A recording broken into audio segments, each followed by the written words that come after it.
Hello everyone, welcome back to our YouTube channel inspire IAS PCS.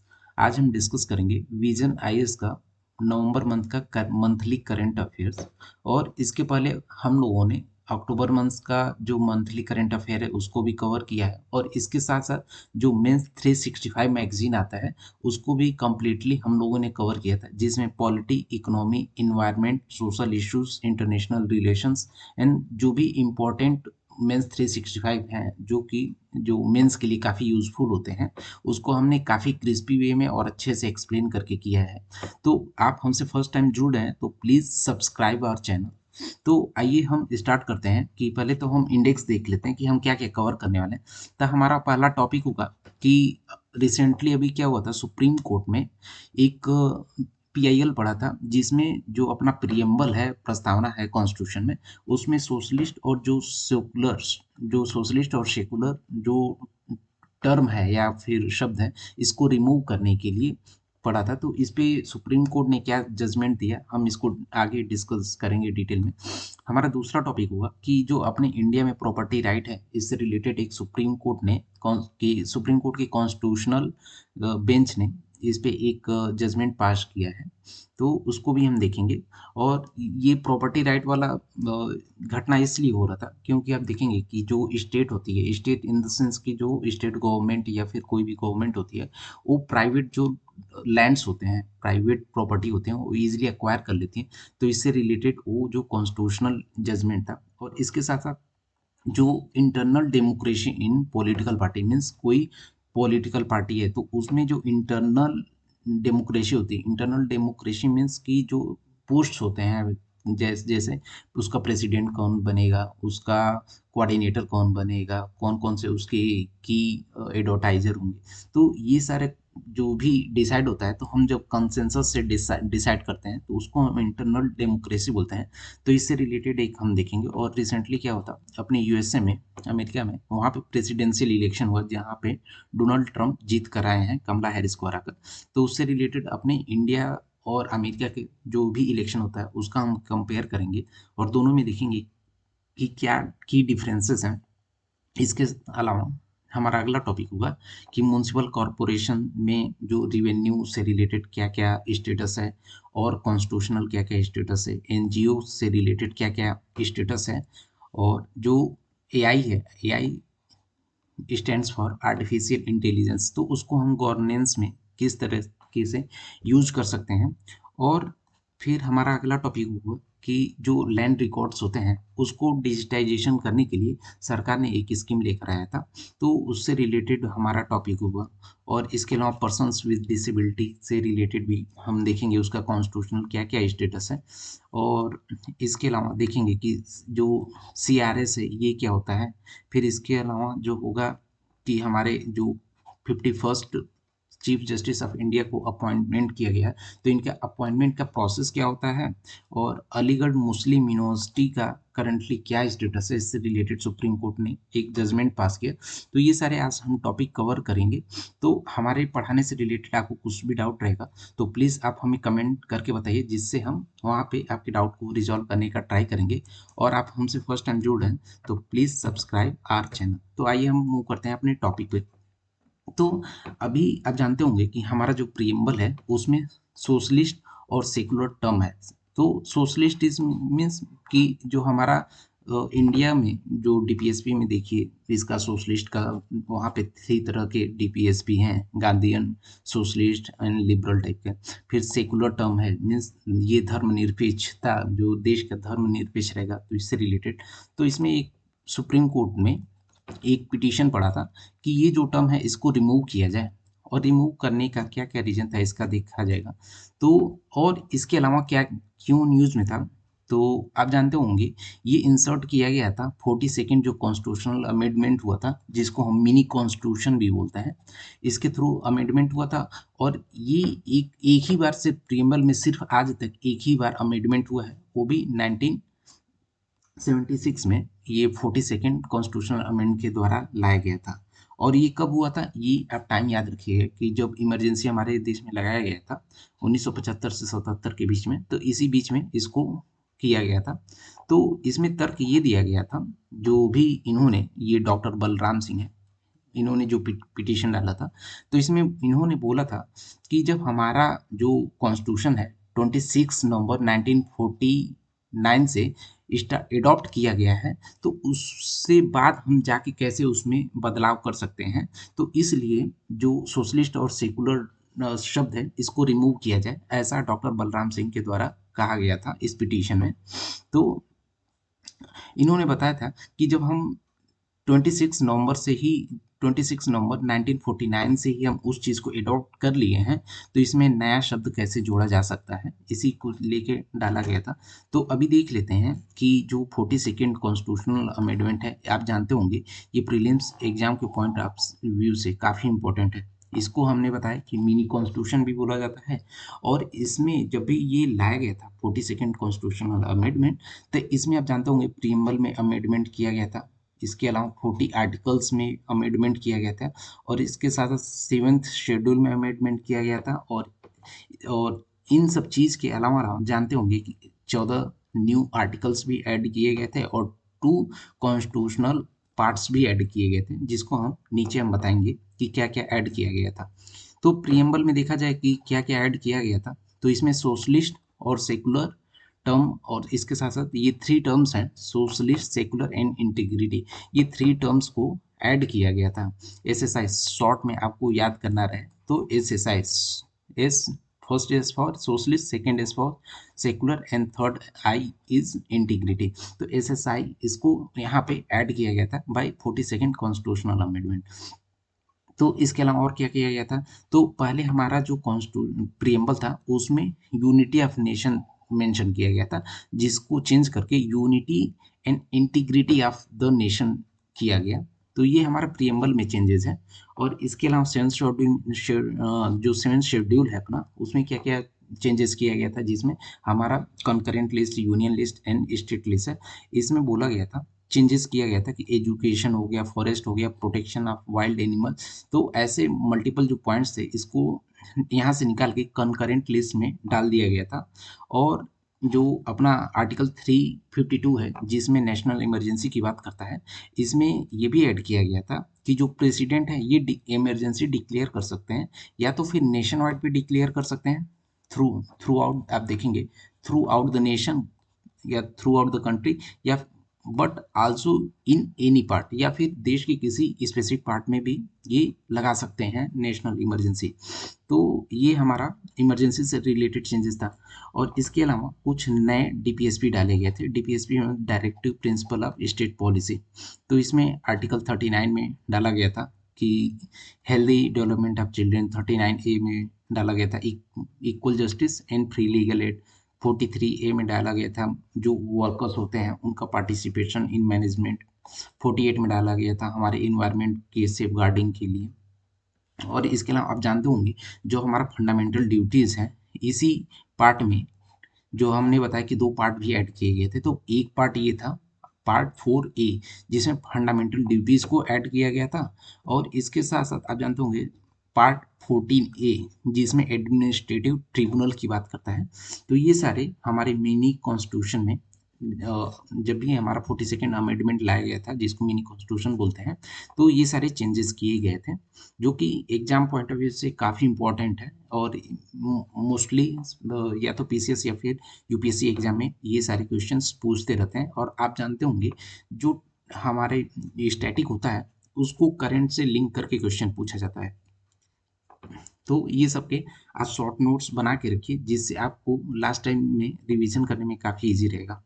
तो इसमें जो हमारा ये डॉक्टर बलराम सिंह ने डाला था पिटीशन, तो इसमें सुप्रीम कोर्ट ने बोला कि हम सपोज उन्होंने एडॉप्शन जो कॉन्स्टिट्यूशन का एडॉप्शन 26 नवंबर डाला गया था, तो उन्होंने बताया, सुप्रीम कोर्ट ने बताया कि हम ऐसा उसमें डेट डाल दिया गया है, तो हम उसका अमेंडिंग पावर को कर्टेल नहीं कर सकते हैं। मीन्स जो हमारा पार्लियामेंट है उसके पास पावर तो है ही अंडर आर्टिकल 368 की वो किसी भी कॉन्स्टिट्यूशन के किसी भी पार्ट या फिर किसी आर्टिकल में वो अमेंडमेंट कर सकती है, तो हम इसको कर्टेल नहीं कर सकते हैं सिर्फ इसलिए क्योंकि वहाँ पे एडॉप्टेशन का डेट जो है 26 नवंबर 1949 डाला गया था। तो पहला इन्होंने ये डिसमिस किया था। दूसरा ये है कि जो हमारा केशवानंद भारती है का केशवानंद भारती केस आया था, उसके थ्रू जो हमारा बेसिक स्ट्रक्चर सुप्रीम कोर्ट ने अनाउंस किया था, उसके वायलेशन पे ही हम किसी को नल एंड वाइड कर सकते हैं। और इसके साथ साथ सेकुलरिज्म को इन्होंने डिफाइन किया कि ये secularism basically right to equality का एक पहलू है, और जो सोशलिज्म है ये वेलफेयर स्टेट के बारे में बोलता है। तो ये सारे इस केस के की कुछ इम्पोर्टेंट पॉइंट्स थे। और जो हमारा कॉन्स्टिट्यूशन है, कॉन्स्टिट्यूशन को हम एक लिविंग डॉक्यूमेंट की तरह ट्रीट करें, अब ये पहले भी एक जजमेंट में अनाउंस किया जा चुका है। तो प्रियम्बल और इसके अमेंडमेंट के बारे में दिया गया है कि ये ओरिजिनली जो हमारा प्रियम्बल है, ओरिजिनली इसमें सोवरेन डेमोक्रेटिक एंड रिपब्लिक ये मेंशन था, जिसमें बाद में SSI means secular socialist secular and integrity word भी इसमें ऐड किया गया था। और ये इनफोर्सिएबल नहीं है, मीन्स नॉट इनफोर्सिएबल मीन्स इस सिर्फ प्रियम्बल के बेस पे आप किसी भी कोर्ट में जाके आप अपने इसमें जो भी वायलेशन हो रहा है उसको उसके लिए आप किसी कोर्ट में नहीं जा सकते हैं unless it is fundamental right. तो प्रियम्बल से रिलेटेड कुछ इंपॉर्टेंट केसेस के बारे में देख लेते हैं। तो आप जानते होंगे बेरुबरी केस जो 1960 में लाया गया था, तो इसका सन भी कभी कभी देखेंगे कि जो प्रीलिम्स में क्वेश्चंस आते हैं उसमें जो ऐसे मैचिंग की तरह सपोज यहाँ पे दे दिया केस दे दिया और यहाँ पे ईयर दे दिया। तो बेरुबरी केस यहाँ पे दे दिया 1973, फिर यहाँ पे दे दिया केशवानंद केशवानंद भारती केस और यहाँ पे दे दिया 1973। इसको मिलान करो तो ये बेरुबरी केस जो आया था 1960 में आया था, 1960 ऐसे मिलाओ, और ये 73 में आया था 73। तो इस तरीके से मिलान वाले क्वेश्चन भी पूछा जा सकता है। तो बेरुबरी केस 1960 में आया था जिसमें बोला गया था कि प्रियम्बल जो है कॉन्स्टिट्यूशन का पार्ट नहीं है। बट जब केशवानंद भारती केस आया 1973 में, तो इसको ओवर रूल करके इन्होंने बताया कि preamble is part of the constitution. और सेम जो LIC केस ऑफ इंडिया 1995 में आया था, तो उसमें जो केशवानंद भारती में सुप्रीम कोर्ट ने बोला था अपनी जजमेंट में, सेम उसी को रिपीट किया कि preamble is the part of the constitution. तो इस वाले टॉपिक में हमारा यही हमने की पॉइंट डिस्कस किया है। इससे रिलेटेड आपको कुछ भी डाउट है तो प्लीज़ कमेंट करके बताइए। तब तक हम मूव करते हैं अपने अगले टॉपिक पे, प्रॉपर्टी राइट इन इंडिया। तो अभी रिसेंटली क्या था कि अभी एक 9 जज का कॉन्स्टिट्यूशनल बेंच था। आप जानते होंगे कि कॉन्स्टिट्यूशनल बेंच हम किसको बोलते हैं, जब भी हमारे सुप्रीम कोर्ट में जो जजेस की संख्या जो है 5+ होती है, 5+ होती है, तो उस हम बेंच को कॉन्स्टिट्यूशनल बेंच बोलते हैं। तो आप जानते होंगे कि 9 जज का जो बेंच था प्रॉपर्टी से रिलेटेड, इन्होंने एक जजमेंट पास किया। तो आप हमें कमेंट करके बताइए कि अब तक का इंडिया का सबसे लार्जेस्ट कॉन्स्टिट्यूशनल बेंच कौन सा है। ये कमेंट करके बताइए, जिसका भी आंसर राइट रहेगा उसको हम कमेंट करके रिप्लाई करेंगे। तो इन्होंने जो 9 जज का कॉन्स्टिट्यूशनल बेंच था, इन्होंने एक property owner association versus state of Maharashtra के केस में इन्होंने बताया कि जो पावर होता है स्टेट का, सपोज कहीं पे कोई इंफ्रास्ट्रक्चर डेवलप करना है, तो उसका जो स्टेट का पावर होता है कि वो प्राइवेट प्रॉपर्टी का ऑन कर लेते हैं।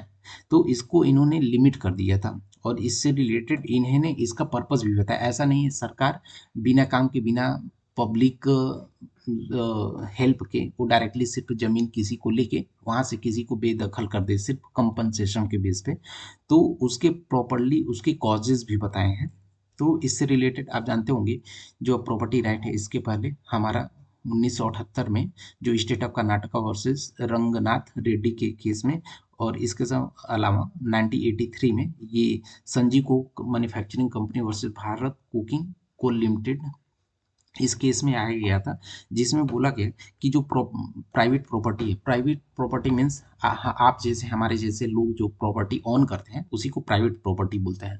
तो इस केस में कन्फ्यूजन ये हो रहा था कि सपोज हमारा प्रॉपर्टी है और हमारा प्रॉपर्टी कहीं पे है और वहाँ से सरकार को कोई रोड बनाना है या कोई इंडस्ट्री लाना है, तो सरकार क्या करती थी, वो हमारे बिना कंसेंट के वो प्रॉपर्टी हमें दे देती थी और उसके बेस में कुछ कंपनसेशन दे देती थी और वहाँ से हटा देती थी और वो प्रॉपर्टी सरकार का हो जाता था।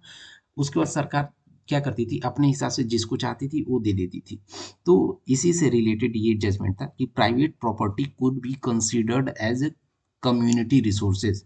तो ये पहले बोला गया था कि जो प्राइवेट प्रॉपर्टी होती है, हमारा प्रॉपर्टी या आपका प्रॉपर्टी, वो एक कम्युनिटी के रिसोर्सेज होते हैं। मीन्स कम्युनिटी जैसे हमारे जैसे बहुत सारे लोग हैं सामुदायिक, वो प्रॉपर्टी को उसको कंसिडर किया जाता था, जिससे उस समुदाय के इंफ्रास्ट्रक्चर डेवलपमेंट या फिर अदर किसी फैसिलिटी डेवलपमेंट में उसका यूज किया जा सकता था। तो अभी हम प्रॉपर्टी का जो राइट टू प्रॉपर्टी है, इसका एक इवोल्यूशन देख लेते हैं। तो ओरिजिनली जब हमारा कॉन्स्टिट्यूशन अडॉप्ट किया गया था 1949 में 26 नवंबर को, तो ये हमारा फंडामेंटल राइट था अंडर आर्टिकल 19(1)(f) में। तो ये हमारा फंडामेंटल राइट था और इसके साथ साथ हमारा 31 में भी इसको मेंशन किया गया था कि this is our fundamental right. But इसमें जब हमारा 25th कॉन्स्टिट्यूशनल अमेंडमेंट लेकर आया गया था 1971 में, तो इससे रिलेटेड इसमें चेंजेस किया गया और बाद में इसका जो स्टेटस है, ये इसको चेंज करके प्रॉपर्टी जो राइट है अपना, इसको रिवाइज किया गया। मीन्स फंडामेंटल जो राइट है, इसको रिवाइज करके फंडामेंटल राइट की बजाय हमें कॉन्स्टिट्यूशनल राइट दे दिया गया अंडर आर्टिकल 300A। मीन्स अभी पहले आप तो इसके लिए सुप्रीम कोर्ट या हाई कोर्ट में डायरेक्टली अप्रोच कर सकते थे, because this was our constitutional, sorry fundamental right. But इन्होंने क्या किया, फंडामेंटल राइट से इसको रिमूव कर दिया, उस आर्टिकल को डिलीट करके, और यहाँ पे इन्होंने हमें कॉन्स्टिट्यूशनल राइट दे दिया अंडर आर्टिकल 300A। तो ये आप देखेंगे कि यूपीएससी में ये क्वेश्चन मल्टीपल टाइम पूछा जा चुका है। तो इससे रिलेटेड कुछ जो अपना जजमेंट आया है 9 जज केस का, 9 जज बेंच का, तो इससे रिलेटेड क्या क्या की हाईलाइटेड है इसको देख लेते हैं। तो इन्होंने बताया कि जो private property can not automatically be classified at material resources of community. Means जैसे पहले समझा जाता था कि कोई प्राइवेट प्रॉपर्टी है हमारा या आपका, उसको एक मटेरियल रिसोर्सेज या फिर कम्युनिटी रिसोर्सेज नहीं समझा जा सकता है डायरेक्टली। इसके लिए भी कुछ प्रोसेस होनी चाहिए। तो पहला, इसमें पहला पॉइंट ये बताया। दूसरा ये बताया कि जो प्रॉपर्टी का एक्विजिशन करेगी, वो ऐसा है कि उससे रिलेटेड बताया गया कि जो अपना आर्टिकल 39B है, इसमें कोई जो हमारा कॉन्स्टिट्यूशन है, किसी स्टेट को ये लेजिस्लेटिव पावर नहीं देता है कि आप कॉन्स्टिट्यूशन के बेस पे आप जाके किसी का प्रॉपर्टी ले लेंगे, आपको एक्वायर करना है तो इसके लिए इन्होंने क्या क्या गाइडलाइन दिया, ये इस गाइडलाइन को बोला गया डॉक्ट्रिन ऑफ एमिनेंट डोमेन। आप इसको याद कर लीजिएगा। ये हमारे यूपीएससी में या फिर पीसीएस एग्जाम में पूछा जा सकता है, what is doctrine of eminent domain. Means doctrine of eminent domain से रिलेटेड आपको स्टेटमेंट, मल्टीपल स्टेटमेंट्स दे देगा कि क्या क्या स्टेटमेंट करेक्ट है। जैसे अपना डॉक्ट्रिन ऑफ बेसिक स्ट्रक्चर है, वैसे डॉक्ट्रिन ऑफ एमिनेंट डोमेन है। मीन्स कौन कौन से केसेस में जो स्टेट है या गवर्नमेंट जो है आपकी प्राइवेट प्रॉपर्टी को ले सकती है, इसमें एलिमेंट दिया गया है। पहला एलिमेंट है कि public use. Means government can acquire public private property for public purposes. Means जो गवर्नमेंट है वो पब्लिक पर्पसेस के लिए ही सिर्फ एक्वायर कर सकती है। जैसे इंफ्रास्ट्रक्चर का डेवलपमेंट करना है, और ये तभी सिर्फ एक्वायर करेगी जब इसका कोई अल्टरनेटिव नहीं है। मीन्स ऐसा तो नहीं है कि बगल में सरकारी ज़मीन है और वहाँ से रोड पास हो सकता है, फिर भी सरकार क्या चाह रही है कि वहाँ पे जो रह रहे हैं लोग, उनका ज़मीन एक्वायर कर रही है। ऐसा यहाँ पे ना हो, इससे रिलेटेड ये यहाँ पे जजमेंट पास किया गया कि वो पास हमें एक्वायर तभी करना, सरकार उस प्रॉपर्टी, प्राइवेट प्रॉपर्टी को तभी एक्वायर करेगी जब उसके लिए कोई अल्टरनेटिव नहीं है वहाँ से जमीन या फिर जगह पाने के लिए, प्राइवेट प्रॉपर्टी के लिए। और जब भी एक्वायर करेंगे तो उनका मार्केट वैल्यू जो है जो भी प्रॉपर्टी है उसका मार्केट वैल्यू के हिसाब से उनको कंपनसेशन देना है एक्विजिशन करते टाइम पे। और जो ड्यू प्रोसेस है, ऐसा नहीं एक दिन में उसको निकाल के हटा दिए, एक इसका ड्यू प्रोसेस फॉलो होना चाहिए। एक जैसे ड्यू प्रोसेस मीन्स जो प्रॉपर्टी ऑनर है उनको नोटिफाई करना चाहिए, एक चांस देना चाहिए कि उनसे रिलेटेड कोई इशू है तो उसको रिजॉल्व किया जाए, उनको कंपनसेशन का नेगोशिएशन प्रॉपरली हो। ऐसा नहीं वो सरकार है तो वो कुछ भी जाके किसी भी रेट पे उन लोगों को हटा दे। तो ये ड्यू प्रोसेस होना चाहिए। फिर जो भी कंपनसेशन दे रही है वो गवर्नमेंट अथॉरिटी होना चाहिए, ऐसा नहीं थर्ड पार्टी को दे दिए, थर्ड पार्टी वो किसी भी रेट में ऐसे ऐसे लोगों को परेशान करके हटा रही है, भगा रही है, ऐसा नहीं होना चाहिए। तो गवर्नमेंट अथॉरिटी होना चाहिए, द गवर्नमेंट और अथराइज्ड पब्लिक एजेंसी। तो हमारा जो भी प्रॉपर्टी राइट से रिलेटेड हमने कंप्लीट डिटेल बता दिया है। तो इससे रिलेटेड आपको कुछ भी डाउट्स हो प्लीज़ कमेंट करें। और हमारे चैनल पे आप फर्स्ट टाइम जुड़े हैं तो प्लीज़ सब्सक्राइब आवर चैनल, क्योंकि हाँ नियरली 80% लोग हमारे वीडियोस तो देखते हैं बट सब्सक्राइब नहीं करते हैं। सो आई रिक्वेस्ट कि प्लीज़ सब्सक्राइब आवर चैनल, इससे हमें मोटिवेशन मिलता है हमारे नेक्स्ट वीडियोज़ को लाने में। और आपको कुछ भी डाउट है चाहे इस टॉपिक से या फिर आपको किसी भी आप पढ़े हुए टॉपिक में जिसमें आपको समझ में नहीं आ रहा है, या फिर आप चाह रहे हैं कि इस टॉपिक पे कोई अच्छा वीडियो नहीं, तो आप बताइए, हम ट्राई करेंगे उस टॉपिक पे वीडियोस लाने का। हमारा अगला टॉपिक है कि internal democracy in political party. Internal democracy क्या होता है? बेसिकली आप जानते होंगे कि सपोज एक घर है, तो घर में क्या होता है कि पेरेंट्स भी रहते हैं, दादा दादी भी रहते हैं, बच्चे भी रहते हैं, तो हर तरीके के लोग रहते हैं। तो ऐसा नहीं है कि सिर्फ पेरेंट्स जो चाहें वही हो रहा है, मीन्स वहाँ पे बच्चे का सपोज बच्चे कुछ बोल रहे हैं तो उनका भी बात सुनना चाहिए। करना जो है जो वो पेरेंट्स अपने अकॉर्डिंग करें बट एटलीस्ट बच्चों का बात सुने। तो सेम वैसे पॉलिटिकल पार्टीज में भी होना चाहिए, इलेक्शन कमीशन ने ऐसा बोला है।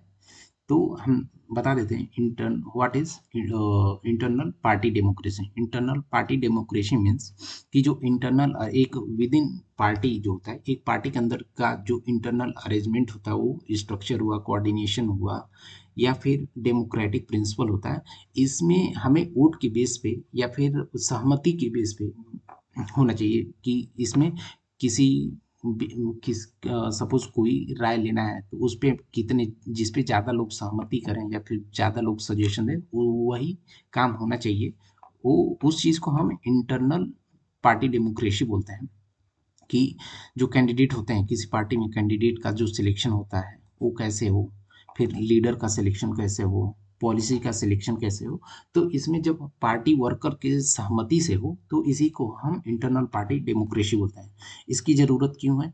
क्योंकि आप जानते होंगे कि इससे डिसेंट्रलाइजेशन होगा। क्या होता है कि अभी सपोज हमारे यहाँ एमएलए का इलेक्शन है, अभी हमारे यहाँ एमएलए का इलेक्शन है, तो सपोज एरिया ए में एमएलए का सिलेक्शन एक सपोज कांग्रेस से करना है, तो वो डायरेक्ट वो लिस्ट भेजा जाएगा दिल्ली।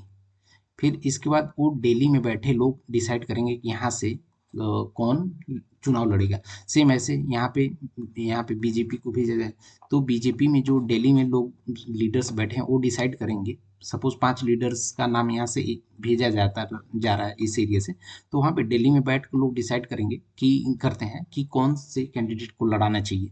तो ऐसा नहीं होना चाहिए। यहाँ पे लोकल लेवल पे जो वर्कर्स होते हैं, इन लोगों की चाह से कि मीन्स किसका कितना इमेज अच्छा है, कौन हमारी पार्टी के लिए अच्छा है, इस बेसिस पे हमें जो कैंडिडेट है उनका सिलेक्शन करना चाहिए, लीडर को ग्रूम करना चाहिए और लीडर्स को इमर्ज करना चाहिए। तो डिसेंट्रलाइजेशन हो गया। इससे क्या होगा कि क्रिमिनलाइजेशन जो है ये धीरे धीरे कम होगा, क्योंकि सपोज कोई क्रिमिनल बैकग्राउंड का होगा तो वो ग्राउंड लेवल पे ही वो रिजेक्ट हो जाएगा। तो अभी एडीआर जो है, एडीआर आप जानते होंगे, एसोसिएशन ऑफ डेमोक्रेटिक रिफॉर्म, ये वही एनजीओ है जिसने जो ये इलेक्शन में जो फंडिंग था उसको इन्होंने सुप्रीम कोर्ट में केस लड़के कैंसिल करवाया था। तो इन्होंने बताया कि जो अपना अभी न्यूली इलेक्टेड लोकसभा था, इसमें नियरली 46% लोगों पर क्रिमिनल केसेस हैं। फिर इससे रिप्रेजेंटेशन काफ़ी बढ़ेगा, यूथ का पार्टिसिपेशन बढ़ेगा और करप्शन भी बढ़ेगा। और इस जब हमारा इंटरनल पार्टी डेमोक्रेसी होगी तो पार्टी में ट्रांसपेरेंसी भी बढ़ेगा और जिससे इंफॉर्मेशन का प्रॉपर ट्रांसपेरेंट वे में फ्लो होगा।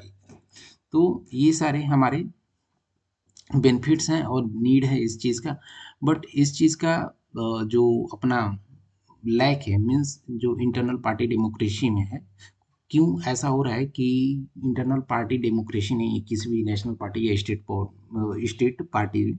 तो पहला है कि पार्टी को बैक करने के लिए कोई स्टैचुअरी लॉ नहीं है कि ऐसा स्टैचुअरी लॉ रहे और इसमें प्रॉपर वोटिंग होनी चाहिए। प्रेसिडेंट का इलेक्शन हो रहा है तो प्रॉपर वोटिंग होनी चाहिए, या बूथ लेवल ऑफिसर का सिलेक्शन हो रहा था प्रॉपर, क्या उसके रूल्स एंड रेगुलेशन होनी चाहिए। ऐसा कोई स्टैचुअरी लॉ नहीं है, जिसकी वजह से इंटरनल पार्टी डेमोक्रेसी हमारे यहाँ नहीं एग्जिस्ट करता उतना।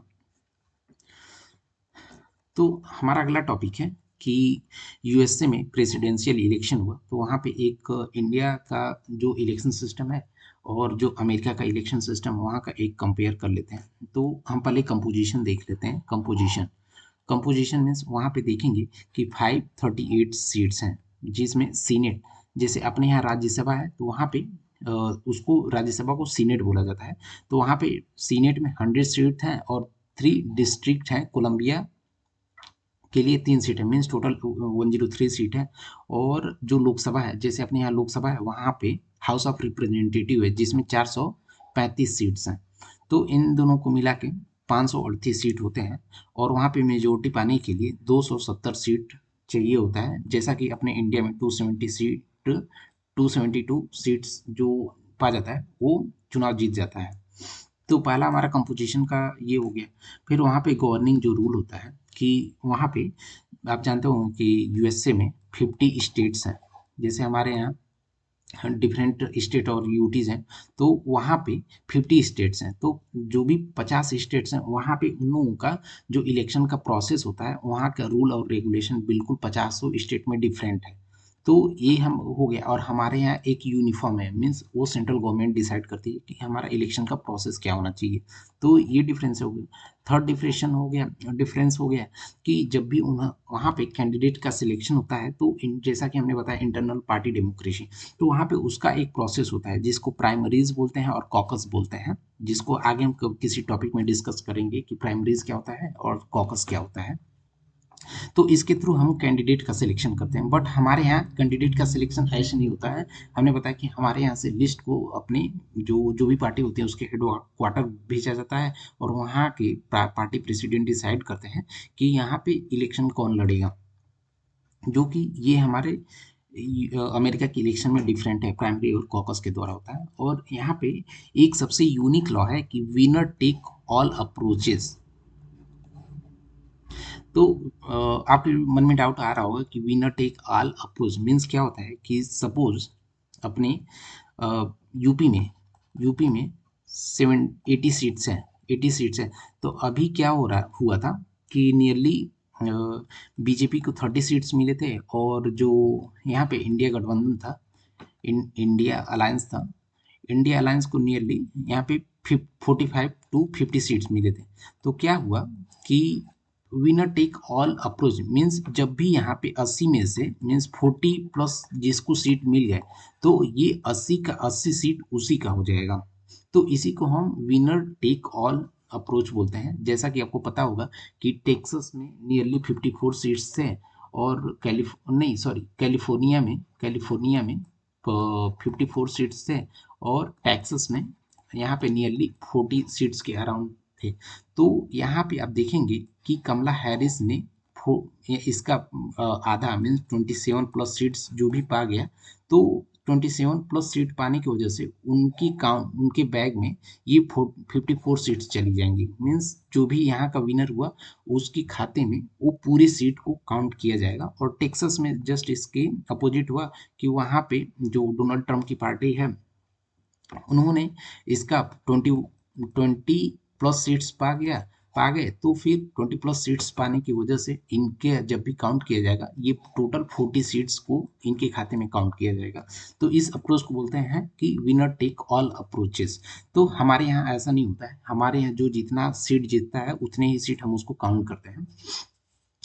और जो वोट का काउंटिंग का प्रोसेस है, वहाँ पे आप जानते होंगे कि बैलेट पेपर से चुनाव होता है, और यही रीजन है कि वहाँ पे काउंटिंग होने में बहुत ज़्यादा टाइम लगता है। और इसी चीज़ को लेकर एलन मस्क ने किया था कि इंडिया में इतने ज़्यादा वोटर होने की वजह से, होने के बाद भी वो लोग सिंगल डे में काउंटिंग कैसे कर लेते हैं। और हमारे यहाँ ईवीएम होता है, EVM stands for electronic voting machine. और यहाँ पे फ्रीक्वेंसी हर 4 साल में इलेक्शन होता है, और हमारे यहाँ जो लोकसभा है हर 5 साल में इलेक्शन होता है। और यहाँ पे जो प्रेसिडेंशियल कैंडिडेट होता है जो जीतता है, वो अपने साथ एक रनिंग मेट, जिसको हम वाइस प्रेसिडेंट बोलते हैं, वो चूज करते हैं, सिलेक्ट करते हैं। और हमारे यहाँ ऐसा नहीं, हमारे यहाँ वाइस प्रेसिडेंट के लिए एक प्रॉपर इलेक्शन होता है। तो आप कमेंट करके बताइए कि जो वाइस प्रेसिडेंट ऑफ इंडिया होते हैं, उनकी इलेक्टोरल कॉलेज में कौन कौन से मेंबर होते हैं, प्लीज कमेंट करके बताइए। जिसका भी आंसर राइट रहेगा उसको हम हार्ट दे देंगे। आप कमेंट करके बताइए कि हमारा टॉपिक आपको कैसा लग रहा है, आपको हमें जो भी हम पढ़ा रहे हैं आपको समझ में आ रहा है कि नहीं आ रहा है, जिससे कि हम कोई भी नेक्स्ट वीडियो में उस चीज़ को हम इम्प्रूव कर सकें। और यहाँ तक आप हमसे जुड़े हैं तो प्लीज़ सब्सक्राइब आवर चैनल, इससे हमें नेक्स्ट वीडियो लाने के लिए मोटिवेशन मिलता है। अभी हमारा अगला टॉपिक है कि म्यूनसिपल कॉरपोरेशन इन इंडिया। तो म्यूनसिपल कॉरपोरेशन में अभी रिसेंटली क्या था कि आरबीआई ने एक रिपोर्ट पब्लिश किया था, जिसको टाइटल दिया था on sources of revenue generation. Means जो म्यूनसिपालिटीज होती हैं उनका रिवेन्यू जनरेशन उतना अच्छा नहीं है। तो अभी देख लेते हैं जो म्यूनसिपल कॉरपोरेशन है उसका कॉन्स्टिट्यूशनल स्टेटस क्या है। तो जैसा कि आपको पता होगा कि नियरली 400 मिलियन पीपल है, मीन्स 40 करोड़ लोग जो म्यूनसिपल एरिया है वहाँ पे निवास करते हैं इंडिया में। और जिसका ये एक एस्टिमेशन है कि 2050 होते होते ये आंकड़ा 80 करोड़ के आसपास हो जाएगा, जो कि शहरों में निवास करेंगे। और ये हमारे इंडिया में जो टोटल लैंड है, इसका सिर्फ 3% लैंड ही हम म्यूनसिपलिटीज एरिया में काउंट होता है। और इस म्यूनसिपलिटी से जो हमारा रेवेन्यू जनरेट होता है, वो इंडिया की जीडीपी का नियरली 60% जो कंट्रीब्यूशन है ये म्यूनसिपलिटीज एरिया से आता है। तो पहला क्वेश्चन ये होगा कि म्यूनसिपल इंस्टीट्यूशंस है, ये हमारे कॉन्स्टिट्यूशन में कब लाया गया था। तो ये हमें लाया गया था कि 74 कॉन्स्टिट्यूशनल अमेंडमेंट जो हुआ था 1992 में। तो इस कॉन्स्टिट्यूशनल अमेंडमेंट के थ्रू हमें लाया गया था। और ये जब भी हम लाए थे तो इसके लिए हम 12th शेड्यूल को ऐड किए थे। तो इसमें फंक्शन इसका जो लोकल गवर्नमेंट होता है, और इसको लाने का रीज़न ये था कि सपोज डिसेंट्रलाइजेशन मीन्स दिल्ली में बैठी गवर्नमेंट ऐसा नहीं, पूरा वो यूनियन लेवल पे भी मॉनिटर कर रही है, इंटरनेशनल लेवल पे भी काम कर रही है, और लोकल लेवल पे भी काम कर रही है। तो इससे क्या था, काम का पार्शियलिटी हो जाता, मीन्स जो छोटे मोटे छोटे मुद्दे होते थे वो ढक जाते थे over the national issues and international issues. तो इसको डिसेंट्रलाइजेशन करने के लिए 74 कॉन्स्टिट्यूशनल अमेंडमेंट लेकर आया गया था, जिसका मेन पर्पस था कि अर्बन प्लानिंग कैसे हो, जिससे कि वहाँ के लोगों को बेनिफिट मिले, वहाँ की जो लिमिटेड लैंड है उसको कैसे यूज किया जाए, कैसे रेगुलेट किया जाए, कंस्ट्रक्शन कैसे किया जाए। तो इन सब चीज़ को देखते हुए म्यूनसिपालिटीज जो ये 74th कॉन्स्टिट्यूशनल अमेंडमेंट था इसको लाया गया था, जिसमें म्यूनसिपालिटीज को ऐड किया गया था। तो इसके रिवेन्यू से रिलेटेड क्या क्या आर्टिकल्स हैं, तो सबसे इंपॉर्टेंट आर्टिकल है 243 एक्स, जिसमें टैक्सेस की बात करता है कि जो म्यूनसिपलिटीज है कौन कौन से टैक्सेस और ड्यूटीज लगा सकता है, टैक्सेस ड्यूटीज फीस। तो इन सब चीज़ों के बारे में बात करता है। तो अभी देख लेते हैं कि जो अर्बन लोकल बॉडीज हैं, मीन्स ये म्यूनसिपलिटीज हैं, इनके रिवेन्यू के सोर्सेज क्या हैं। तो पहला है कि टैक्स रिवेन्यू। टैक्स रिवेन्यू में क्या है कि प्रॉपर्टी टैक्स हो गया, वाटर बेनिफिट टैक्स हो गया। जैसा कि आप इन केस कभी म्यूनसिपलिटीज एरिया में रहे होंगे, तो आप कभी होम लोन लेने जाएंगे तो बैंक्स क्या करती है कि आप प्रॉपर्टी टैक्स उसको मीन्स वो वेरीफाई करने के लिए और रिकॉर्ड मेंटेन करने के लिए वो कहेगी कि आप प्रॉपर्टी टैक्स भरते हैं तो उसका आप स्लिप ला के दीजिए, वाटर वाटर टैक्स देते हैं उसका स्लिप ला के दीजिए, जिससे कि वो लोग वेरीफाई कर सकें हाँ वो एक्चुअल लैंड आपकी है। फिर हमारा नॉन टैक्स रेवेन्यू है, जैसे user charges, development charges, other जो रिसिप्ट है, जैसे लीज रेंट हो गया, सेल ऑफ रबिश हो गया।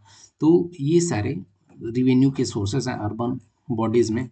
और इसके अलावा इन लोगों के पास पावर होती है, मीन्स म्यूनसिपलिटीज़ के पास ये पावर होती है कि वो स्टेट गवर्नमेंट, सेंट्रल गवर्नमेंट या फिर जो बैंक्स होते हैं उनके पास जाके अपने बोरोइंग्स ले सकें जो भी उनके नीड्स पड़े हैं। तो इस जो आरबीआई ने रिपोर्ट पब्लिश किया था, इसमें क्या क्या फाइंडिंग्स बताए कि पहला फाइंडिंग था कि जो रिवेन्यू जनरेशन है म्यूनसिपलिटीज़ एरिया में वो काफ़ी कम है। दूसरा था कि जो ट्रांसफ़र होता है स्टेट से, जो म्यूनसिपलिटीज़ को ट्रांसफ़र होता है, वो उसमें ट्रांसफ़र एक प्रॉपर टाइम पे होना चाहिए जिससे कि इनको फाइनेंशियल कोई इशू ना आए। और जो बारोइंग है, जो म्यूनसिपलिटीज़ एरिया हैं उनके बारोइंग देखेंगे कि 2019-20 के कंपैरिजन अभी काफ़ी बढ़ गया, जहाँ की 2019-20 में आप देखेंगे कि 2886 करोड़ रुपए यहाँ पे उनके पास बारोइंग था। लेकिन अभी 2023-24 में देखेंगे ये आंकड़ा बढ़ के नियरली 13,364 करोड़ रुपए इनके पास बारोइंग हो गया।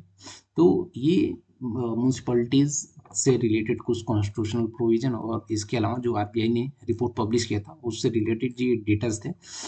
और इसका वे फॉरवर्ड क्या होना चाहिए, तो पहला है कि उनका जो म्यूनसिपलिटीज़ एरिया होते हैं उनकी जो रिवेन्यू के सोर्सेज होते हैं उनको खुद से इन्हेंस करना चाहिए। जैसे GIS मैपिंग करनी चाहिए, जो पेमेंट है इनका डिजिटाइजेशन करना चाहिए। और नॉन टैक्स रिवेन्यू है जैसे वाटर हो गया, सैनिटेशन हो गया, वेस्ट मैनेजमेंट, इसको प्रॉपर करना चाहिए। सपोज वेस्ट मैनेजमेंट है तो वेस्ट को मैनेजमेंट में क्या होता है कि वेस्ट में बहुत सारे उसको रिसाइकल करके वहाँ से कुछ यूजफुल प्रोडक्ट बना सके, उसको सेल करके अपने कुछ रिवेन्यू जनरेट कर सकते हैं। तो ये हम उनके रिवेन्यू जनरेशन का सोर्स पे ध्यान देना चाहिए। और इसके अलावा जो टाइमली ट्रांसफ़र है जो स्टेट से उनके पास रिवेन्यू टाइमली ट्रांसफ़र होनी चाहिए जिससे कि वो अपने बारोइंग्स पे उतना डिपेंडेंट ना रहे। और एक ट्रांसपेरेंट फाइनेंशियल मैनेजमेंट सिस्टम होना चाहिए। हमारा अगला टॉपिक है कि NGOs stands for non governmental organisation. तो मिनिस्ट्री ऑफ होम अफेयर्स ने, MHA ने एक नोटिफिकेशन निकाला, मीन्स इंस्ट्रक्ट किया कि जितने भी इंडिया में एनजीओज हैं उनको FCRA के थ्रू कोई भी उनके ऑर्गेनाइजेशन में चेंजेस होते हैं ऑफिस बियरर या फिर उनके मेंबर में, तो वो उनको इन्फॉर्म करना है गवर्नमेंट को, mean ministry of home affairs को इन्फॉर्म करना है। तो और ये क्यों न्यूज़ में था, क्योंकि आप जानते होंगे रिसेंटली क्या था कि बहुत सारे एनजीओज थे उनका लाइसेंस को कैंसिल कर दिया गया था या फिर उसको पेंडिंग रखा गया था। तो मिनिस्ट्री ऑफ होम अफेयर ने बोला इन केस आपका लाइसेंस रिन्यू नहीं हुआ है, पेंडिंग है, तो भी आपके ऑर्गेनाइजेशन में जो भी चेंजेस हुए हैं या न्यू मेंबर का एडिशन हुआ है, डिलीशन हुआ है, तो वो डेटा आप जो मिनिस्ट्री ऑफ होम अफेयर्स है उसको आप अपडेट करें जिससे आपको कोई आगे चल के दिक्कत ना हो। तो एनजीओ का हम एक बार देख लेते हैं, कॉन्स्टिट्यूशनल प्रोविजन भी देख लेते हैं।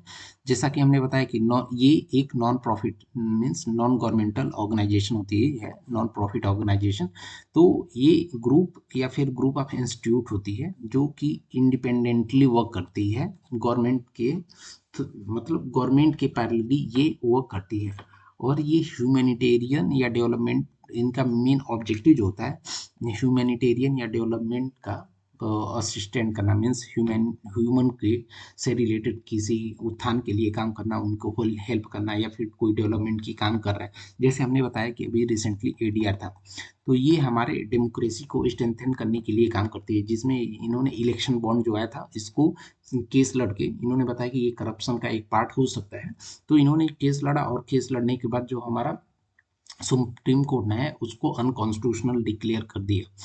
तो ये जैसे ADR हो गया, ये काफ़ी इंपॉर्टेंट एनजीओज हैं। तो इनका हम रजिस्ट्रेशन देख लेते हैं। हमारे इंडिया में जो एनजीओज हैं वो उनका रजिस्ट्रेशन कैसे होता है। एक तो सोसाइटीज़ के थ्रू होता है जिसको रजिस्टर किया जाता है सोसाइटीज़ रजिस्ट्रेशन एक्ट 1860। तो पहला ये सोसाइटी जितने रजिस्टर होते हैं ये इसके थ्रू होते हैं। और इसके अलावा सपोज कोई ट्रस्ट रजिस्टर हो रहा है, प्राइवेट ट्रस्ट है, तो इंडियन ट्रस्ट एक्ट 8082 के थ्रू रजिस्टर होता है। और कोई चैरिटेबल कंपनी है तो वो कंपनीज एक्ट 2013 के थ्रू रजिस्टर होती है। तो एनजीओ जो होती हैं, इनको सपोज कोई ह्यूमैनिटेरियन असिस्टेंट प्रोवाइड करने के लिए उनको फंड की ज़रूरत होती है। तो वो फंड क्या होता है कि वो फॉरेन से भी इनको फंड आते हैं, इंडिया से भी आते हैं या फिर फॉरेन से भी फंड इनको मिलते रहते हैं। तो इससे रिलेटेड इसको रेगुलेट कौन करता है? जो वो फंड आता है उसको रेगुलेट कौन करता है? तो उसको रेगुलेट करता है FCRA, means foreign contribution regulation act. ये 2010 में लेकर आया गया था कि सपोज कोई एनजीओ है, उसको फंड मिल रहा है, तो जिस पर्पस के लिए उसको फंड मिल रहा है वही वो काम कर रही है कि नहीं। ऐसा तो नहीं कोई इलीगल काम करे, बाहर से फंड लेके कोई इलीगल काम करे। तो हम इसका कॉन्स्टिट्यूशनल प्रोविजन देख लेते हैं। तो ये हमारे 7th शेड्यूल में ये कंकरेंट लिस्ट में मेंशन किया गया है कि trust and charities, charitable institutions. तो ये यहाँ पे हमारा इसका कॉन्स्टिट्यूशनल प्रोविजन है। और इसके साथ साथ जो हमारा एक फंडामेंटल राइट है कि राइट टू फॉर्म एसोसिएशंस और यूनियंस। तो इसके थ्रू भी ये अंडर आर्टिकल 19(1)(c), इसके अंदर भी ये हमारा आता है। तो इसके कॉन्स्टिट्यूशन में दो तरह के से हम देख सकते हैं कि तो हमारे शेड्यूल 7 शेड्यूल में मेंशन है कंकरेंट लिस्ट में, और ये हमारा फंडामेंटल राइट में भी ये आता है कि under right to form association और यूनियन। तो अभी देख लेते हैं कि हमारा जो एफ सी आर है, means foreign contribution regulation act, इससे रिलेटेड तो इसको क्यों लेकर आया गया था? तो पहला इसका मेन एम था कि जो भी एन हैं उनको फंड मिल रहा है, तो उसको प्रॉपरली यूज किया जा रहा है कि नहीं, उसको प्रॉपरली मॉनिटर किया जा रहा है कि नहीं, कोई ऐसा तो नहीं इलीगल काम के लिए उस फंड को यूज किया जा रहा है। तो इसका मेन मोटो ये था, फॉरेन कंट्रीब्यूशन रेगुलेशन एक्ट।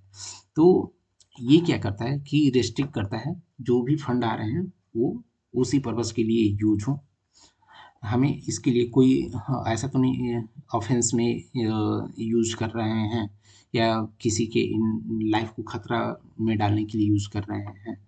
तो हमने बताया कि misuse to prevent misuse of funds. तो ये इसका मेन मोटो था। और कोई भी उनको फंड आ रहा है, मीन्स डोनेशन आ रहा है, तो ये स्पेसिफाइड बैंक से ही आना चाहिए।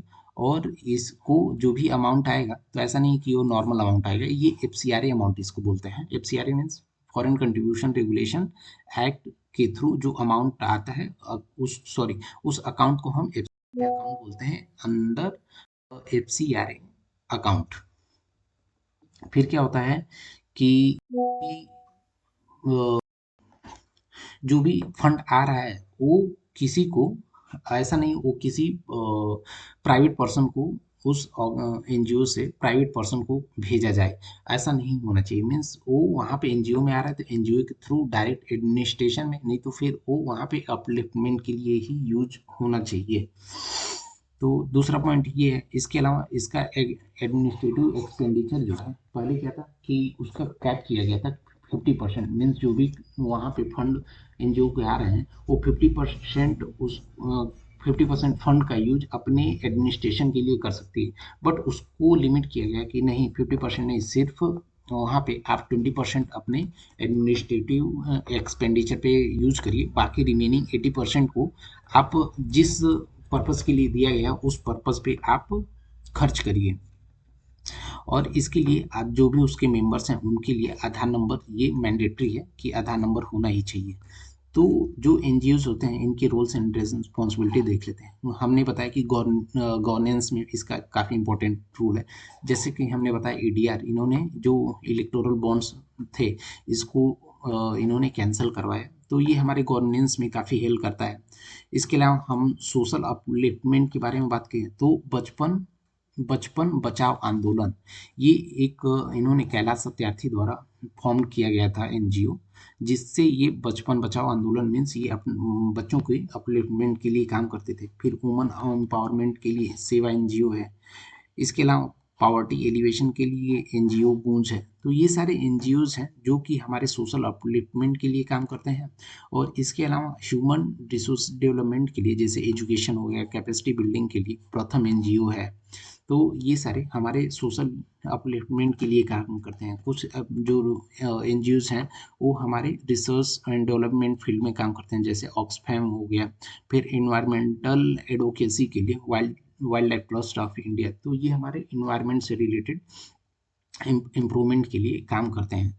तो इन सब चीज़ों से रिलेटेड चैलेंजेस क्या है, तो हमने जैसा कि बताया मेन चैलेंज है कि फंड जो आता है एनजीओ को उसका मिसयूज ना हो कहीं पे, ये इसका मेन चैलेंज है। इससे रिलेटेड आपको कुछ भी डाउट है तो प्लीज़ कमेंट करके बताइए। तब तक हम मूव करते हैं अपने अगले टॉपिक पे कि अब हम जो अपना गवर्नेंस है उसमें एआई का हम कैसे यूज़ कर सकते हैं।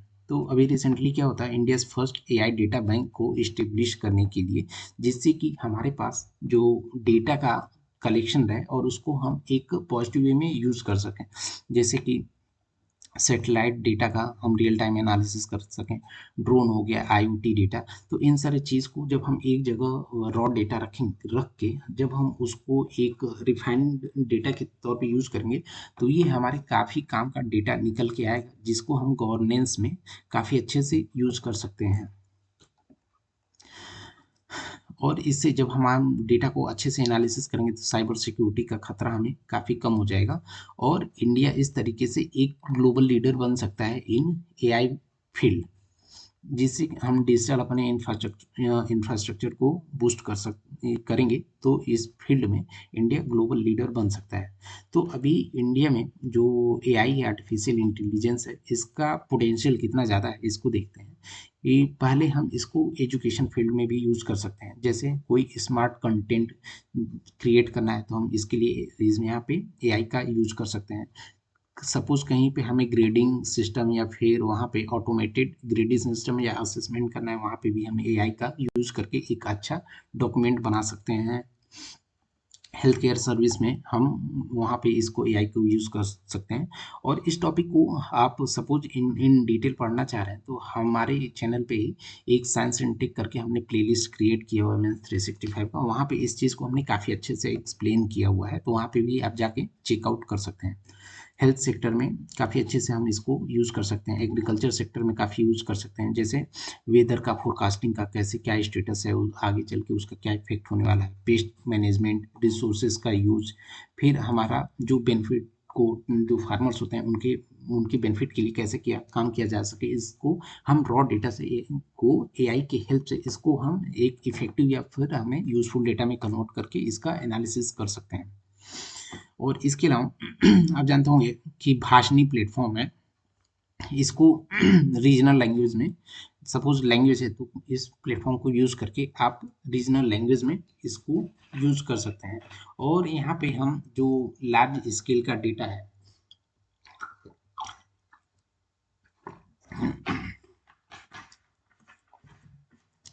तो हम लार्ज स्केल का जो सपोज कोई लार्ज डेटा है तो एआई को यूज़ करके उसको रिफाइंड डेटा बना सकते हैं, जो कि हमें पॉलिसी मेकिंग में काम आ सकता है। तो ये सारे हमारे कुछ यूजुअल एप्लीकेशंस हैं एआई का। इसके अलावा जुडिशियल एफिशिएंसी में भी हम इसको काफ़ी अच्छे से यूज़ कर सकते हैं। सपोज़ कोई हम एआई मॉडल हम अपनी जुडिशरी में सिस्टम एक बिल्ड कर देते हैं तो ये हमें केस मैनेजमेंट में हेल्प कर सकता है। जो केसेस का प्रायोरिटाइज है, इंपॉर्टेंट केसेस का प्रायोरिटाइज कर सकता है। इसके अलावा लीगल रिसर्च में भी हेल्प कर सकता है। जैसे ये एक अपना सुआस करके प्लेटफॉर्म है। सुआस स्टैंड फॉर सुप्रीम कोर्ट विधिक अनुवाद सॉफ्टवेयर, मीन्स इस सॉफ्टवेयर को यूज करके आप एक लैंग्वेज से दूसरे लैंग्वेज में आप ट्रांसफ़र कर सकते हैं, जिससे कि जो लैंग्वेज का बैरियर होता है या लैंग्वेज का गैप होता है ये ना रहे। हम इसका यूज़ डिजास्टर मैनेजमेंट भी कर सकते हैं, जैसे कि वेदर सिस्टम को प्रॉपरली हम एनालिसिस करके उनके डेटा को एनालिसिस करके और इसी को लेके एक राहत प्लेटफॉर्म है।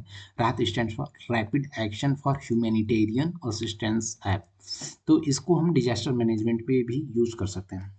बट एआई से रिलेटेड आप जानते होंगे जब भी टेक्नोलॉजी आती है तो उसके फायदे के साथ साथ नुकसान भी होते हैं। तो चैलेंजेस क्या हैं, तो एक तो हमारे यहाँ रेगुलेशन से रिलेटेड चैलेंजेस है। स्किल गैप मीन्स जितना उस चीज़ को इम्प्लीमेंट करने के लिए जिस हाई स्किल की ज़रूरत होती है उतने इस हाई स्किल लेवल के लोग अवेलेबल हैं कि नहीं, स्किल गैप है। डेटा का प्राइवेसी मीन्स जो एआई मॉडल्स होते हैं वो जानते होंगे कि सारा डेटा एक जगह कलेक्ट करता रहता है, तो लोगों का प्राइवेसी यहाँ पे कंप्रोमाइज़ होता है।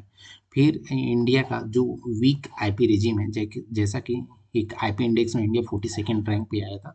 तो वीक आईपी रेजिम की वजह से भी यहाँ पे इसको ट्रैकिंग में भी इशू आ सकता है। और एथिकल बायसनेस मीन्स कोई भी टेक्नोलॉजी आती है तो उसको पॉजिटिव साइड्स भी होते हैं तो नेगेटिव साइड्स भी होते हैं। सपोज कोई एआई मॉडल है, वो डेटा को एनालिसिस करके हमें सपोज हेल्प कर रहा है, तो उसको किसी गलत टेररिस्ट या फिर गलत आदमी के हाथ लग गया तो वो सेम डेटा को और नेगेटिव तरीके से भी यूज कर सकता है। ये इसका एथिकल चैलेंजेस है। तो इसका वे फॉरवर्ड क्या होना चाहिए? एक तो हमें रिस्क मैनेजमेंट को प्रॉपरली एनालाइज करना चाहिए, डेटा के सॉवरेनिटी और प्राइवेसी को ध्यान रखना चाहिए, बायसनेस पे ध्यान रखना चाहिए, एजुकेशनल और स्किल्स डेवलपमेंट पे फोकस करना चाहिए कि जैसे आने वाले टाइम में आर्टिफिशियल इंटेलिजेंस का टाइम बढ़ता है तो हमें इंडिया में ऐसे रिसोर्सेज अवेलेबल रहें जिससे कि हम ग्लोबल लीडर इस फील्ड में बन सकें। और हमें पब्लिक प्राइवेट पार्टनरशिप को एक साथ बढ़ाना चाहिए जिससे कि पब्लिक और प्राइवेट जो कंपनीज होती हैं इनका कोलैबोरेशन बढ़े, जिससे हमारे इंडस्ट्रीज को इस चीज़ का बेनिफिट मिले। हमारा अगला टॉपिक है कि डिजिटाइजेशन ऑफ लैंड रिकॉर्ड। तो आइए देखते हैं कि ये क्या होता है। तो रिसेंटली क्या था कि union minister of rural development ने नोटिफाई किया था कि नियरली 95% जो लैंड रिकॉर्ड्स हैं उसको हमने डिजिटाइज कर दिया गया है। और स्पेशली जो रूरल एरिया में है वहाँ पे, तो ये कब से चला आ रहा है? ये नियरली 2016 से चला आ रहा है। तो इसको अचीव करने के लिए जो मिशन लाया गया था वो उसको बोला गया था digital India land record modernisation programme. इस स्कीम के थ्रू इस चीज़ को बढ़ावा दिया जा रहा था। तो इसके थ्रू क्या हो रहा था कि हम जो भी मैप्स है उसको हम डिजिटाइज कर रहे थे, जिससे कि और ये नेशनल लेवल पे हम कर रहे थे। और यहाँ पे नेशनल लेवल पे देखा जाए तो ये नियरली 68% जो रिकॉर्ड्स हैं इसको डिजिटाइज किया जा चुका है। और जो एसआरओ होता है, एसआरओ मीन सब रजिस्ट्रार ऑफिसेज होते हैं, वहाँ के 80% जो डेटाज होते हैं लैंड से रिलेटेड, इसको हम ऑलरेडी डिजिटाइज कर दिए गए हैं। तो एक बार देख लेते हैं कि जो डिल आर एम पी है means digital India land record modernisation programme, तो ये कब लॉन्च हुआ था? ये 2016 में लॉन्च हुआ था और ये 2016 से कंटिन्यूसली वर्क कर रहे हैं। तो अभी ये सेंट्रल सेक्टर स्कीम है जो कि department of land resource ministry of rural development के द्वारा लाया गया था। तो इसको बढ़ा के अभी 2026 तक के लिए एक्सटेंड किया गया है। मीन्स अभी नियरली 70-80% जो रिकॉर्ड्स मॉडर्नाइजेशन हुआ, तो रिमेनिंग जो 30% है इसको इम्प्रूव करने के लिए 2 साल और बढ़ाया गया है, जिससे कि ये कंप्लीट हमारा डेटा डिजिटाइज हो जाए। और इसमें 2 न्यू कंपोनेंट को भी ऐड किया गया। तो 2 न्यू कंपोनेंट कौन कौन से हैं? तो पहला ये कि कंप्यूटराइजेशन, जो रिवेन्यू कोड था इसको कंप्यूटराइज किया जाए। ऐसा ना हो कि सारा काम फिजिकल हो रहा है, नहीं, उस चीज़ को मॉडर्नाइज करके हमें कंप्यूटराइजेशन करना है। दूसरा है कि कंसेंट बेस्ड, जो आधार का लिंकिंग होना चाहिए वो कंसेंट बेस्ड होना चाहिए। ऐसा नहीं कि कंसेंट नहीं दे रहे हैं फिर भी आप आधार लिंक कर दिए। तो ये 2 इसमें कंपोनेंट को ऐड किया गया था। तो आपके मन में डाउट आएगा कि ऐसा क्यों किया जा रहा था? तो मेन इसका पर्पस था कि जो भी ऑफिसेज में लैंड से रिलेटेड ऑफिसेज में मैनुअली काम होता है उस चीज़ को हमें रिप्लेस करके डिजिटाइज करना है। तो इससे क्या होगा कि डिजिटाइज करने से कि आप जानते होंगे कि हमारा जो कोर्ट्स होते हैं वहाँ पे बहुत सारे केसेस ऐसे होते हैं जो लैंड से रिलेटेड है। तो जब हमारे पास गवर्नमेंट के पास प्रॉपर डेटा रहेगा, प्रॉपर मैप रहेगा, तो इसको जो टाइटल होता है, टाइटल मीन्स जिनके नाम पे जगह है उनको एक इस चीज़ का अधिकार दिया जा सकता है। जो डिस्प्यूट है ये कम होगा या फिर एंट्री लेवल पे भी इसको ये सुधारा जा सकता है या कंप्रोमाइज़ किया जा सकता है। तो ये इसका मेन रीज़न है। तो इस ये एक UL PIN means Bhu Aadhaar unique land parcel identification number, जो कि एक अल्फा न्यूमेरिक नंबर रहेगा।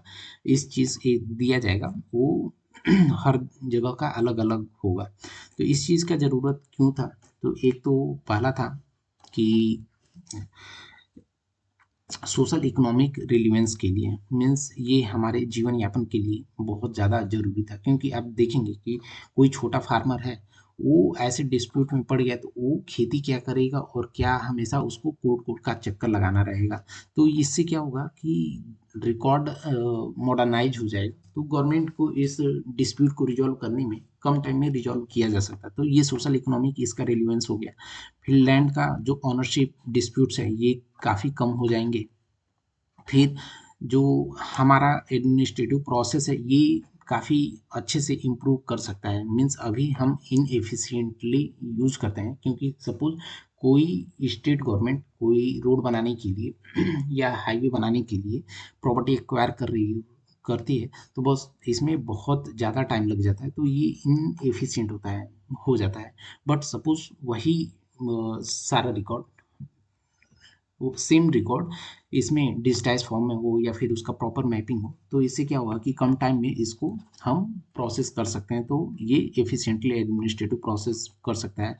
मैपिंग से आउटडेटेड जो मैपिंग है वो रिजॉल्व किया जा सकता है। और इसके अलावा टारगेटेड पब्लिक सर्विस डिलीवरी दिया जा सकता है।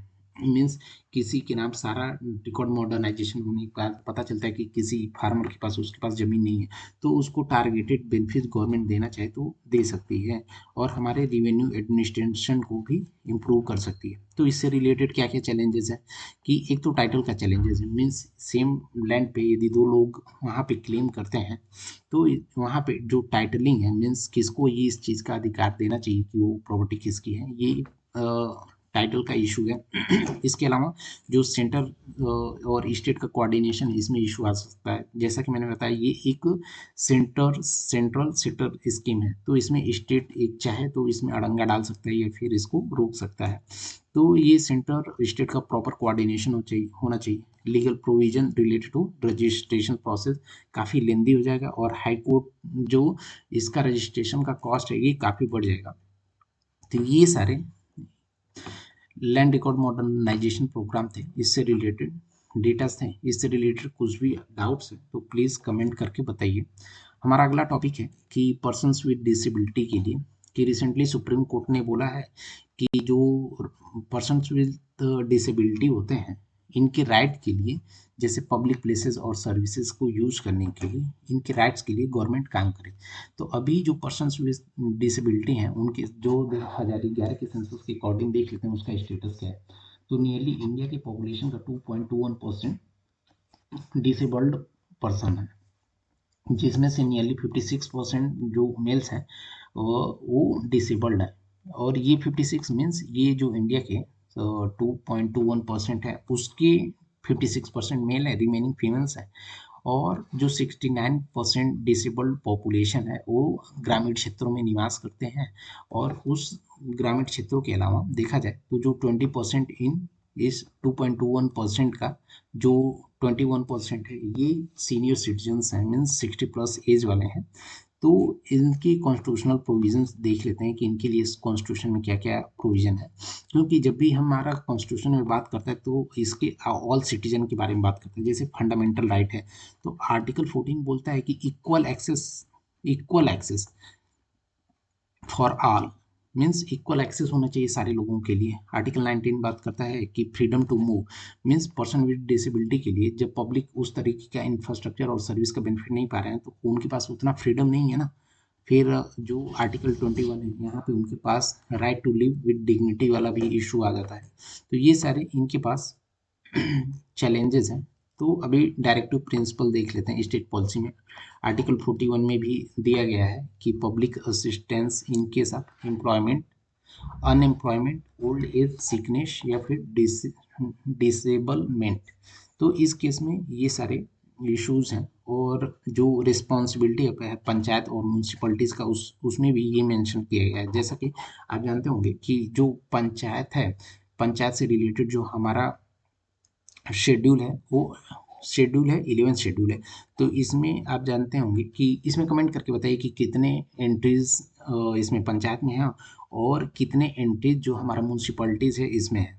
तो यहाँ पे देखेंगे कि जो पंचायत में इसमें एंट्री नंबर 26 दिया है, handicapped and mentally retarded public के बारे में दिया है। और जो म्यूनसिपलिटीज़ है यहाँ पे देखेंगे कि जो कि 12th शेड्यूल है इसमें एंट्री नंबर 9 दिया है। ये पर्सन विद डिसेबिलिटी से रिलेटेड है। तो इससे रिलेटेड चैलेंजेस क्या है, तो एक तो एटीट्यूडनल मीन्स कोई पर्सन विद डिसेबिलिटी है तो उनकी मन में स्टीरियोटाइप होता है कि हम, जैसे सपोज कोई पर्सन विद डिसेबल पर्सन है तो सोचता है हम डिसेबल्ड है, मीन्स अपने वो अपने राइट की बात नहीं करता है, और बहुत सारे प्रीजुडिस होते हैं उनको लेके। तो ये सारे एटीट्यूड से रिलेटेड बैरियर होते हैं। फिर सोशल बैरियर होता है कि उन जो डिसेबल्ड पर्सन हो उनको कोई एम्प्लॉयड नहीं करता है, एम्प्लॉयमेंट नहीं देता है। फिर उसके एजुकेशन पे भी लोग उतने ध्यान नहीं देते हैं। ट्रांसपोर्टेशन का इशू है, मीन्स एक जगह से दूसरी जगह मूव करने में भी उनको चैलेंजेस आते हैं। फिर फिजिकल बैरियर्स भी होते हैं, क्योंकि वो फिजिकली उतना फिट भी नहीं होते हैं, तो वो फिजिकल बैरियर्स भी आते हैं, कम्युनिकेशन बैरियर आता है, पॉलिसी भी हमारा उस तरीके का उतना उनको सपोर्टिव नहीं होता है। तो ये सारे चैलेंजेस हैं पर्सन विद डिसेबिलिटी को। तो सरकार ने क्या क्या इनिशिएटिव लिए हैं जिससे कि इनको हेल्प किया जा सके, तो इन्होंने पर्सन विद डिसेबिलिटी को United nation convention on right of person with disability में इन्होंने पर्सन विद डिसेबिलिटी को डिफाइन किया है। मीन्स फिजिकल, मेंटल, इंटेलेक्चुअल और सेंसरी इम्पेयरमेंट, मीन्स ये कोई किसी में क्वालिटी है तो उसको हम पर्सन विद डिसेबिलिटी बोलते हैं। तो इसके लिए एक स्टेचुरी बॉडी को बनाया गया है अंडर इसमें सॉरी आरसीआई एक्ट 1992। एक स्टेचुरी बॉडी है, RCI stands for rehabilitation council of India. ये एक स्टेचुरी बॉडी है। स्टेचुरी बॉडी ऐसे बॉडी होते हैं, सपोज कॉन्स्टिट्यूशन में किसी बॉडी के बारे में जिक्र नहीं हो तो सरकार या पार्लियामेंट जब कोई एक्ट ऑफ पार्लियामेंट के थ्रू कोई लॉ बनाती है और उसको सपोर्ट करती है तो उस चीज़ को हम स्टेचुरी बॉडी या स्टेचुरी लॉ बोलते हैं। हमारा अगला टॉपिक है कि सिविल रजिस्ट्रेशन सिस्टम जो सीआरएस है इसको बेसिकली मैंडेटरी कर दिया गया है। सॉरी, ये जो सीआरएस होता है ये किसके अंडर आता है कि ये एक एप्लीकेशन है जिसको डेवलप किया गया है registrar general and census commissioner of India, जो कि बर्थ हो गया, डेथ हो गया, इन सब सारी चीज़ का रिकॉर्ड मेंटेन करता है। और इसको किया गया है ये कंकरेंट लिस्ट में, मीन्स कहीं पे भी कोई बर्थ होता है या फिर डेथ होता है तो इसको कंपलसरी रजिस्ट्रेशन करवाना चाहिए। तो ये उतना इम्पोर्टेंट नहीं है। अभी देख लेते हैं कि रिसेंटली क्या था जो पीएमएलए है इसके बारे में। तो PMLA stands for prevention prevention of money laundering act 2002। तो इसमें क्या होता है कि आप कोई भी मनी है आप उस चीज़ को इसमें इलीगल तरीके से यूज करते हैं तो उसी को prevention of money laundering use होता है, जिसको ईडी मॉनिटर करती है। और इसका मेन जो मोटो होता है कि हम कैसे क्राइम को कम कर सकें, जो इलीगल मनी है इसका हम सप्लाई कैसे रोक सकें, ये इसका मेन पार्ट होता है। हमारा अगला टॉपिक है कि अभी रिसेंटली हमारे जस्टिस संजीव खन्ना जी सीजीआई को एज अ सीजीआई अपॉइंट किए गए हैं। तो उसके बारे में देख लेते हैं कि उनका अपॉइंटमेंट का क्या प्रोसेस होता है। और इनका सेरेमनी जो होता है राष्ट्रपति भवन में रखा जाता है। और ये हमारे 51st मीन्स 91वें चीफ जस्टिस ऑफ इंडिया हैं। तो ये जो होता है चीफ जस्टिस ऑफ इंडिया जो बनते हैं वो सीनियर मोस्ट सुप्रीम कोर्ट जज ही हमारे सीजीआई बनते हैं। और इसको रिकमेंड करती है collegium system. Collegium system recommend करती है यूनियन मिनिस्टर ऑफ लॉ को। तो यूनियन मिनिस्टर ऑफ लॉ जो ये रिकमेंडेशन होते हैं प्राइम मिनिस्टर के पास, प्राइम मिनिस्टर के पास भेजते हैं। तो प्राइम मिनिस्टर क्या करते हैं, ये इनको प्रेसिडेंट जो होते हैं इनको एडवाइस करते हैं कि आप इनको chief justice of India appoint करिए।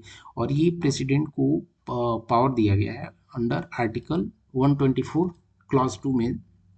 तो हम देख लेते हैं कि जो कॉलेजियम सिस्टम है ये क्या है। तो बेसिकली क्या होता है, कॉलेजियम सिस्टम एक कमेटी टाइप का है जिसमें सुप्रीम कोर्ट और हाई कोर्ट के जजेस के अपॉइंटमेंट का तरीका के बारे में मेंशन किया गया है। और ये इसका सपोर्ट मिलता है अंडर आर्टिकल 124 और 217। ये 124 जो है सुप्रीम कोर्ट के लिए और 217 हाई कोर्ट के लिए है। तो अभी जो अपॉइंटमेंट का तरीका है आप जानते होंगे, इसमें सीनियर जो इस कॉलेजियम कंसिस्ट होते हैं इसमें सीजीआई होते हैं जो कि सीनियर मोस्ट जज होते हैं। और इसके अलावा 4 अदर जज होते हैं वो भी सीनियर मोस्ट जजेस होते हैं। तो अभी देख लेते हैं कि सीजीआई जो होते हैं इतने इंपॉर्टेंट पोस्ट क्यों हो जाता है, इनका क्या क्या मेन रोल है। तो पहला इनका रोल है कि ये जस्ट जुडिशरी के हेड होते हैं, मीन्स इंडिया के जुडिशरी सिस्टम के ये सबसे हेड पर्सन जो होते हैं उन्हीं को हम सीजीआई बोलते हैं, चीफ जस्टिस ऑफ इंडिया। दूसरा है कि ये रोस्टर के मास्टर होते हैं। रोस्टर के मास्टर मीन्स सपोज कहीं पे कॉन्स्टिट्यूशनल बेंच डिसाइड करना है तो उसमें कौन कौन से जज होने हैं, उनका सुनवाई क्या होगा, ये इसका एक exclusive power chief justice of India को दिया गया है। और ये जो कॉलेजियम सिस्टम होता है इसके हेड होते हैं। और इसके साथ साथ जो सुप्रीम कोर्ट में जो ऑफिसर्स होते हैं या सर्वेंट होते हैं, इनका जो अपॉइंटमेंट होता है ये चीफ जस्टिस ऑफ इंडिया के द्वारा किया जाता है। हमारा अगला टॉपिक है inter state council. Inter state council ये एक कॉन्स्टिट्यूशनल बॉडी है और इसका मेंशन आर्टिकल 263 में मेंशन किया गया है। और ये सरकारी कमीशन के रिकमेंडेशन के बेस पे ऐड किया गया था। तो इसके चेयरमैन कौन होते हैं? इसके चेयरमैन जो होते हैं प्राइम मिनिस्टर होते हैं। और इसमें मेंबर्स कौन होते हैं इंटर स्टेट काउंसिल में? तो जो CM of all state mean जो जहाँ पे विधानसभा है वहाँ पे सारे सीएम, और जो यूनियन टेरेटरी होता है वहाँ के जो गवर्नर्स होते हैं, जो एलटी होते हैं, एलजी होते हैं, उनको इसमें एज अ मेंबर रखा जाता है। और इसके साथ साथ जो 6 कैबिनेट रैंक के जो मिनिस्टर्स होते हैं इनको हम एज अ मेंबर रखते हैं। बट जो चेयरमैन होता है वो पीएम चेयरमैन होते हैं इंटर स्टेट काउंसिल के। हमारा हमारा अगला टॉपिक है कि जो एएमयू है, अलीगढ़ मुस्लिम यूनिवर्सिटी, इसमें माइनॉरिटी स्टेटस का से रिलेटेड कुछ जजमेंट था। तो पहले देख लेते हैं कि फंडामेंटल राइट क्या है माइनॉरिटी की एजुकेशनल इंस्टीट्यूशन से रिलेटेड।